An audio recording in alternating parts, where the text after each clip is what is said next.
amen, amen. Ni katika zoezi la kuwekwa wakfu nyumba ya mchungaji wa mtaa wa Kayenze hapa jimboni SNC, ambapo hapa akimwakilisha mwenyekiti wa jimbo la Nyanza Kusini mchungaji Musa Nzumbi, mkurugenzi wa idara ya uwakili, amana na majengo jimboni SNC mchungaji Allen Elifuraha, hapa anapongeza mtaa huo kuhakikisha kwamba wananunua nyumba hiyo iliyogharimu takriban shilingi za Kitanzania milioni 30, huku akitoa wito kwa mitaa mingine kukamilisha ujenzi ili kuepusha gharama kubwa ambayo hutumiwa na jimbo kwa ajili ya kupangisha nyumba za wachungaji. Mtaa huu wa Kayenze wamefanya kazi nzuri sana, kazi ya ununuzi wa nyumba hii unayoiona hapa.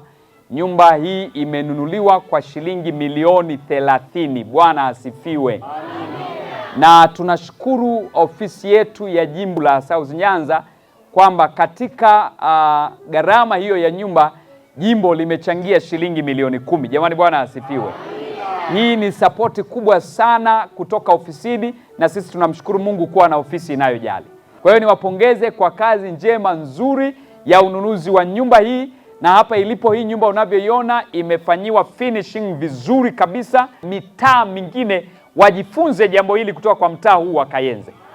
Maana njozi hii imeanza kwa muda mfupi na imefanyiwa kazi, imeisha. Tunamtukuza Mungu kwa ajili yenu. Naye mchungaji wa mtaa wa Kayenze Kalangi Mtobesia hapa anaahidi vile ambavyo wanakwenda kutunza nyumba hiyo, huku akitoa wito kwa washiriki wa mtaa huo kutunza majengo na mali za kanisa ili zidumu muda mrefu zikiwa katika hali yake ubora. Tunamshukuru Mungu kwa tukio hili la leo la nyumba hii ya kimishonari kufunguliwa rasmi. Ninawatia moyo washiriki wa Kayenze na ninawaombea baraka kwa namna mlivyoweza kufanikisha zoezi hili. Lakini ninawaahidi ya kwamba nyumba hii tutaitunza na tutahakikisha kwamba usalama wa nyumba hii kama ilivyokabidhiwa kwetu, tutahakikisha kwamba itabaki salama na kuhakikisha kwamba ulinzi wa hii nyumba uko mikononi mwetu. Amina. Nitoe wito pia kwa washiriki kuendelea kuwa makini katika swala zima la kulinda na kuhakikisha usalama wa mali hii ya kanisa.